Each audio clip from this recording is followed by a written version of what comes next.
A saúde para as pessoas, na verdade, eu acredito que seja uma coisa intangível, porque a gente não reconhece saúde, Monarca, a gente reconhece a falta dela. É verdade. E o que a gente percebe? Que as pessoas, elas têm uma vida meio que compartimentalizada e a gente precisa entender o que para essa pessoa é satisfação. E satisfação e alegria é só um dos 6 sentimentos básicos que a gente vive. Quem são os outros? Medo, raiva, tristeza, repulsa e surpresa. Caralho, tem 3 aí que são negativaços. Não, 4. Teoricamente, os 5 são negativos, mas eu vou aproveitar que você falou que são negativos. Mas se você não tivesse esses 5, Monark, você nunca conseguiria atingir a alegria que está do outro lado. Sabe por quê? Porque o medo, ele te protege daquilo que pode te agredir. A tristeza faz você pensar naquilo que pode te agredir. A repulsa faz você se afastar daquilo que pode te agredir. Surpresa? A surpresa, ela faz você se preparar para as coisas que pode te agredir. E a raiva faz você se defender daquilo que pode te agredir. E se você não usar essas 5 coisas negativas como ferramentas suas, você nunca vai chegar na alegria. E se você não chega na alegria, você descobre que tem 2 outros sentimentos que são menos elementares, mas que estão presentes na nossa vida, que é a culpa e a vergonha. Culpa é quando você trai os seus valores. E vergonha é quando você trai os valores da sociedade que você é inserido. E nessa mistura, nessa sopa inteira, o que a gente tem que descobrir das pessoas quando elas falam, por exemplo, quero emagrecer, ou então quero ganhar massa muscular? Você precisa descobrir por que essa pessoa quer chegar nisso.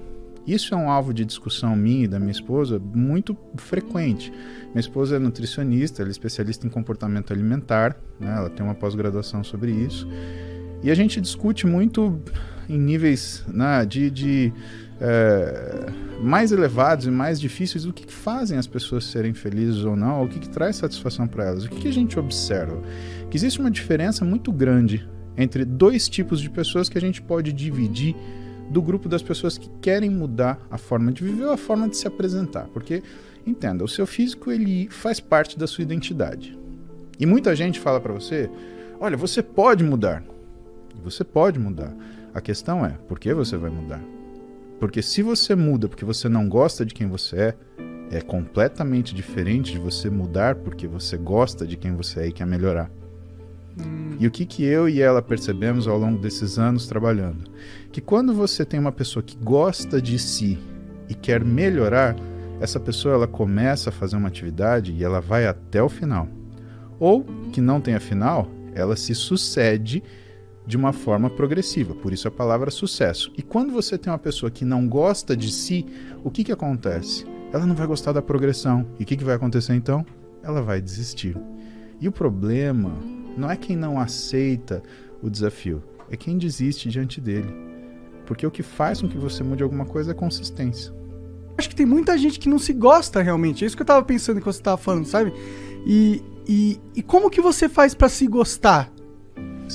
Vou falar de uma coisa que a gente chama de RAIN, tá? RAIN, ele é um acrônimo daquilo que tem que ser a sua atitude quando você se vê de frente a um desafio, uma dificuldade ou um problema.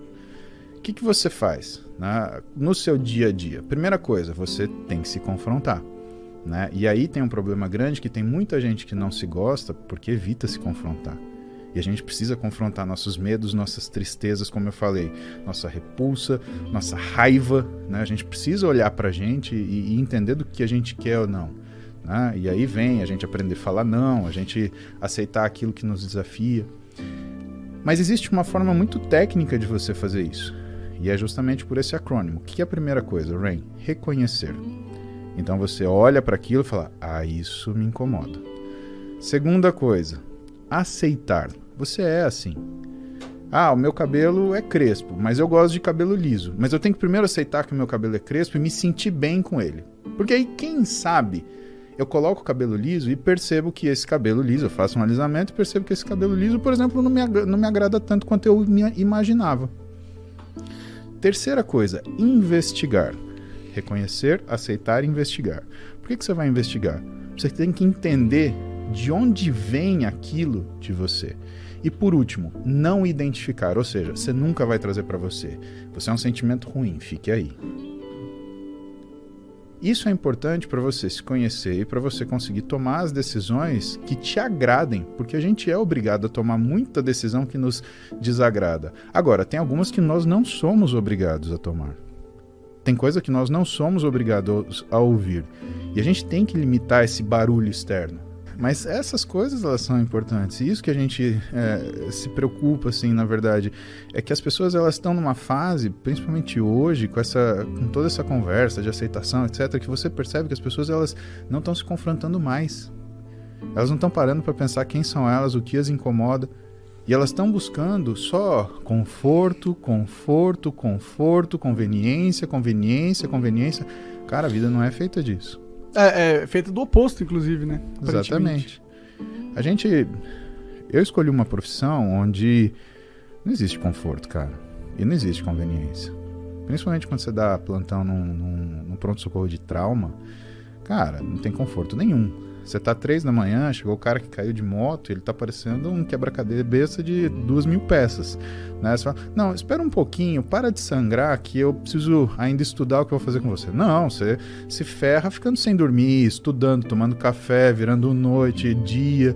Você para de assistir filme, você para de assistir TV, você para às vezes de sair com a tua namorada para assistir aquilo. Mas por quê? Porque tem uma finalidade. Não tem angústia maior para um médico do que olhar para um paciente e não ter ideia de onde ele começa a trabalhar. Isso é uma coisa impensável. E isso é uma coisa que move muitos de nós na faculdade de medicina. Né? Eu não tinha preocupação com prova, por exemplo, Monarca. Eu tinha preocupação quando o paciente fosse sentar na minha frente e falar assim, e aí, doutor, o que eu tenho?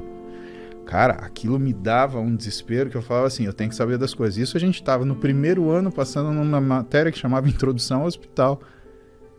E eu olhava com admiração os meus professores, que eles conseguiam sentar com calma, ouviam o paciente e sabiam conversar com o paciente. E o médico, né, aquele médico bom, aquele médico antigo, aquele médico que ele consegue se conectar com você, porque o trabalho médico, ele vem dessa conexão. Porque o que o médico faz, na verdade, né, o que ele vende é a confiança. As pessoas procuram o médico e confiam nele.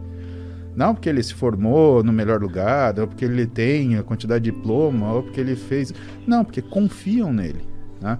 E esses professores, eles sentavam com as pessoas e, assim, do jeito que a gente está sentando hoje, tudo bem, Maria, como é que vai você? O que está acontecendo com você? Não, mas antes, me conta um pouquinho da sua vida. Cara, aquilo era sensacional. Aí você descobria que você não pode tratar o paciente igual está escrito no livro de semiologia, como se fosse uma lista de ticar. Dor de barriga? Dor de cabeça? Tá caindo um dente? Tá caindo cabelo? Não é isso. É uma coisa muito mais profunda. E isso, com o tempo, vai fazendo a gente entender que a gente tem que entender da pessoa, entender uma série de coisas. Mas o motivo principal, né, do desconforto inicial, e aí, de novo, a gente usa aquilo que desconforta a gente como ferramenta para a gente evoluir, é esse. E se você encontra pessoas que são fracas, o que vai acontecer? Elas vão fugir desse desconforto e não vão conseguir fazer o mínimo. É aquela história que já é clichê. Tempos difíceis geram pessoas fortes. Pessoas fortes geram tempos fáceis. Tempos fáceis geram pessoas fracas. E pessoas fracas geram tempos difíceis.